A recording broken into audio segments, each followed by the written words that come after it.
Good morning students. आज से हम प्राचीन भारत का इतिहास में मौर्योत्तर काल के बारे में पढ़ेंगे। प्राचीन भारत के इतिहास में 200 ईसा पूर्व से 300 ईस्वी का समय मौर्योत्तर काल के रूप में जाना जाता है और इस काल में हम विशेष रूप से पढ़ेंगे शुंग वंश, सातवाहनों, शकों और कुषाणों के विषय में। आज का मेरा लेक्चर पुष्यमित्र शुंग पर आधारित होगा। पुष्यमित्र शुंग शुंग वंश का संस्थापक था और पुराणों के अनुसार उसने अंतिम मौर्य शासक बृहद्रथ की हत्या करके नए राजवंश की नींव रखी थी। पुष्यमित्र शुंग के बारे में जो हमारी जानकारी के स्रोत हैं उस पर हम सबसे पहले नजर डालें तो पुरातात्विक साक्ष्यों में खारवेल का हाथी गुम्फा अभिलेख और धनदेव का अयोध्या अभिलेख प्रमुख है। इसके अतिरिक्त पतंजलि का महाभाष्य, कालिदास का मालविकाग्निमित्रम और बाणभट्ट के हर्षचरित से हमें पुष्यमित्र शुंग के बारे में महत्वपूर्ण जानकारी मिलती है। जहां तक पुष्यमित्र शुंग के वंश या परिवार की बात है तो हमें अलग अलग साक्ष्यों से अलग अलग जानकारी मिलती है। इतिहासकारों ने पुष्यमित्र शुंग के वंश के बारे में अलग अलग मत रखे हैं।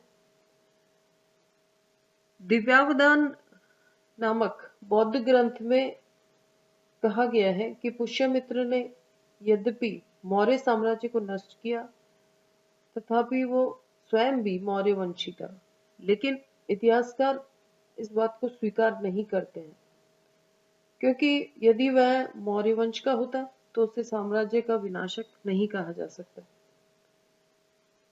कुछ विद्वान ऐसा मानते हैं कि शुंग या तो ईरानी थे या उनका संबंध ईरान से था और उनका ये मत इस आधार पर है कि शुंग वंशीय शासकों के नाम में मित्र शब्द का प्रयोग हुआ है और ईरान में प्रचलित मित्र अथवा सूर्य की पूजा में संबंध था, लेकिन इसे भी मान्यता नहीं दी गई।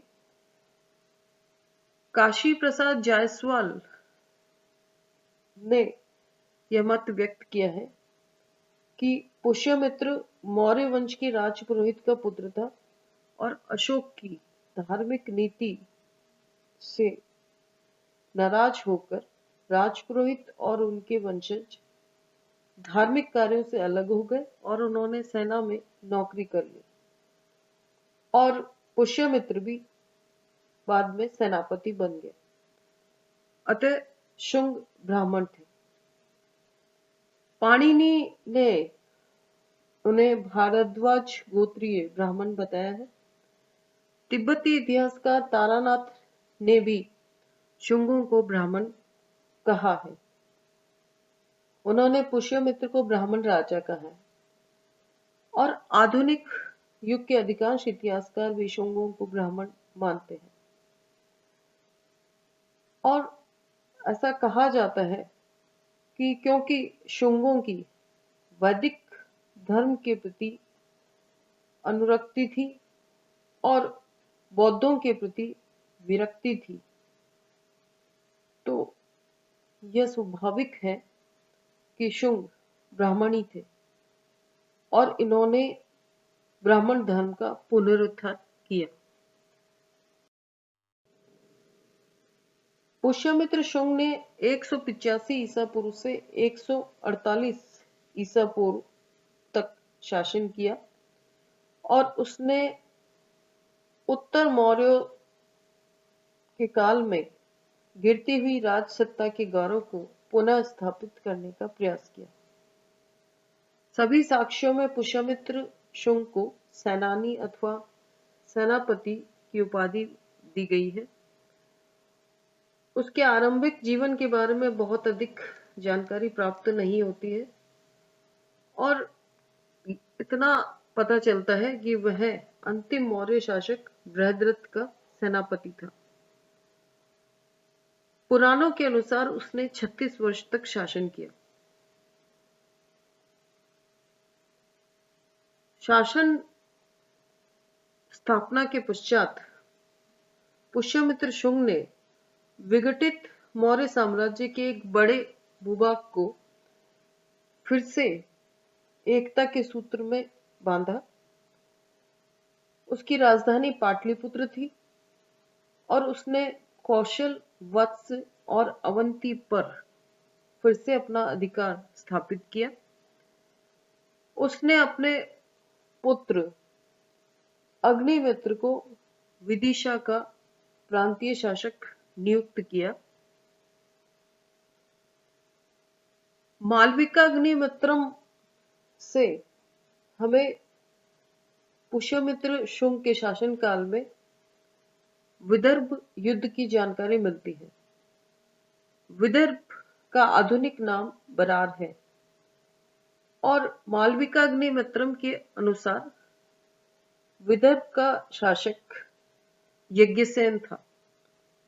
यद्यपि यज्ञसेन का चचेरा भाई माधवसेन सिंहासन का वास्तविक दावेदार था, परंतु यज्ञसेन ने उससे गद्दी छीन ली थी।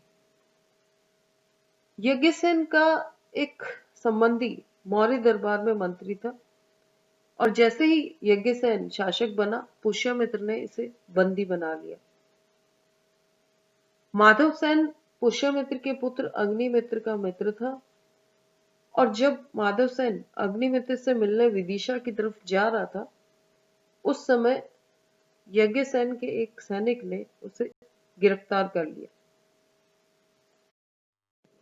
अग्निमित्र ने माधवसेन को रिहा करने की मांग की, परंतु इसके बदले में यज्ञसेन ने शुंगों की कैद में पड़े अपने संबंधी को छोड़ने की मांग रखी।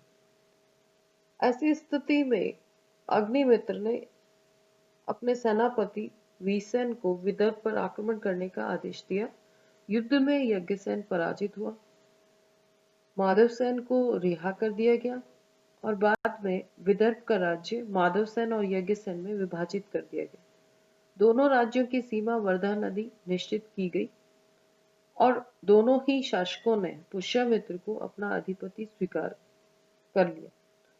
इस युद्ध से शुंगों का प्रभाव नर्मदा नदी के दक्षिण तक विस्तृत हो गया। अयोध्या अभिलेख में पुष्यमित्र शुंग को कोसलाधिपति कहा गया है और इस प्रकार पुष्यमित्र के साम्राज्य का यदि विस्तार हम देखें तो पूर्व में मगध से लेकर के पश्चिम में सियालकोट तक और उत्तर में हिमालय से लेकर के दक्षिण में विदर्भ तक विस्तृत था। पुष्यमित्र के शासनकाल की सबसे महत्वपूर्ण घटना है भारत पर यवनों का आक्रमण। अशोक के परवर्ती मौर्य राजाओं के शासनकाल में मौर्य साम्राज्य अत्यंत दुर्बल हो गया था और ऐसी स्थिति में पश्चिमोत्तर से यूनानियों के आक्रमण का खतरा उपस्थित हो गया था। पुष्यमित्र शुंग के शासनकाल में यवन आक्रमण की जानकारी गार्गी संहिता, पतंजलि के महाभाष्य और कालिदास के मालविका अग्निमित्रम से मिलती है। गार्गी संहिता में स्पष्ट रूप से लिखा हुआ है कि दुष्ट विक्रांत यवन साकेत, पंचाल एवं मथुरा को जीतकर कुसुम ध्वज अर्थात पाटलिपुत्र तक पहुंच जाएंगे। पतंजलि पुष्यमित्र शुंग के पुरोहित थे और उन्होंने अपने महाभाष्य में लिखा है, अरुणद यवन साकेतम अरुणद यवनो मध्यमिका, अर्थात यवनों ने साकेत को घेर लिया और यवनों ने मध्यमिका को घेर लिया। इससे स्पष्ट है कि पतंजलि ने अपने ताजा स्मृति काल में यवन आक्रमण का उल्लेख किया है। मालविका अग्निमित्रम के अनुसार जब वसुमित्र, जो कि पुष्यमित्र का पौत्र था, अश्वमेध के घोड़े की रक्षा के लिए घूम रहा था तो सिंधु नदी के किनारे यवनों ने उसे पकड़ लिया। वसुमित्र ने यवनों को पराजित किया और ये संभावना व्यक्त की गई है कि यवन आक्रमण संभवतः डेमेट्रियस अथवा मिनेंडर के नेतृत्व में हुआ था। यवनों पर विजय पुष्यमित्र शुंग की एक बड़ी उपलब्धि मानी जाती है। पुष्यमित्र शुंग के द्वारा अश्वमेध यज्ञ किए जाने की भी हमें कई स्रोतों से जानकारी मिलती है।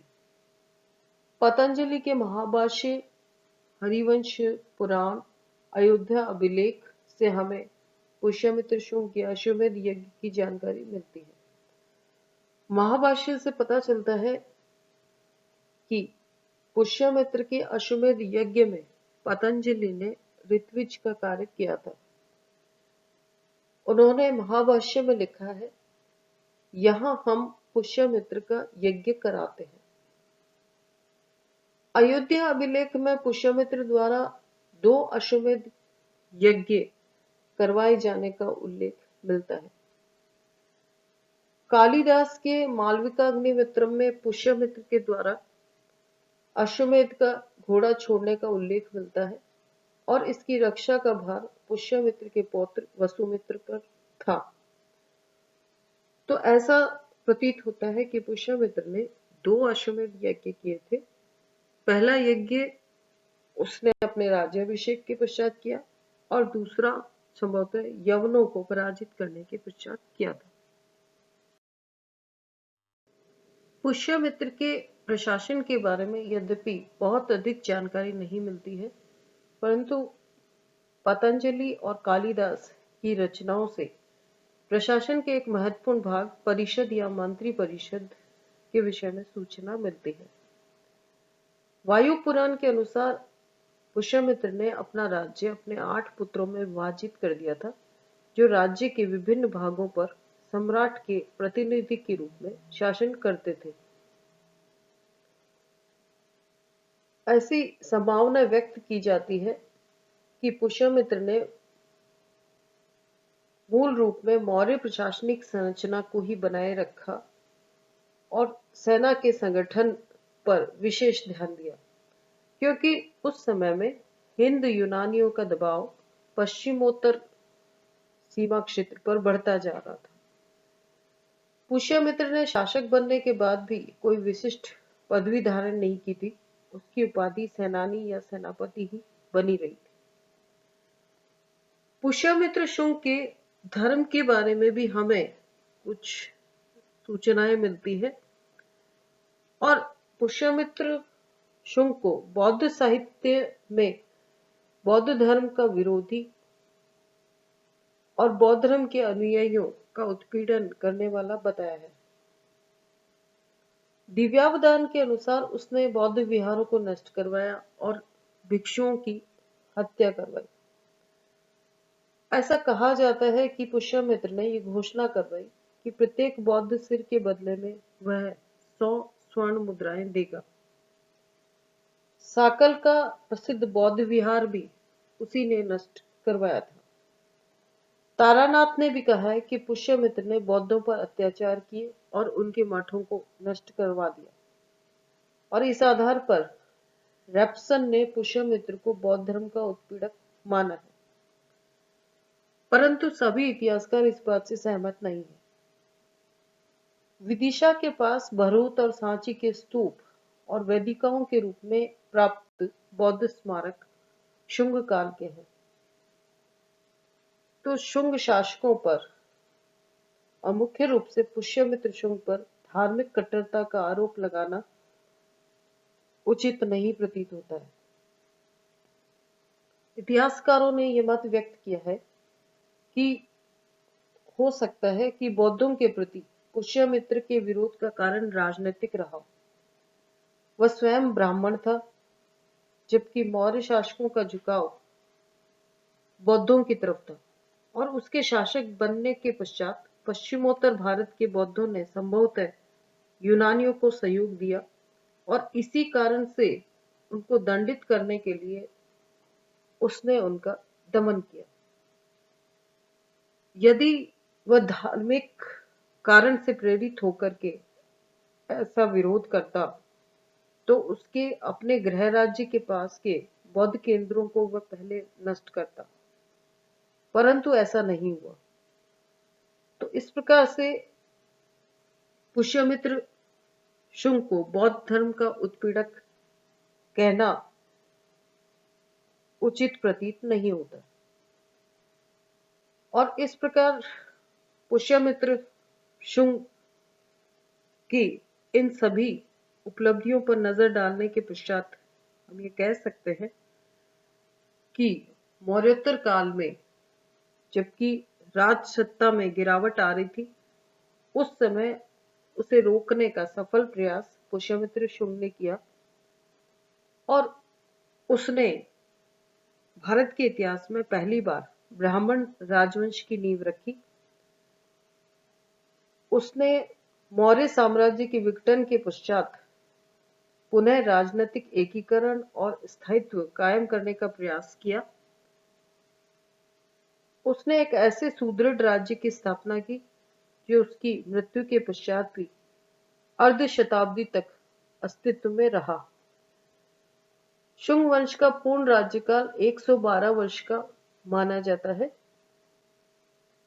पुष्यमित्र के पश्चात उसका पुत्र अग्निमित्र शासक बना और इसका शासन 8 वर्षों तक बना रहा और अंतिम शासक के रूप में देवभूति का नाम हमें साक्ष्यों में मिलता है, जिसका उसके मंत्री वासुदेव कर्ण ने वध करवा दिया।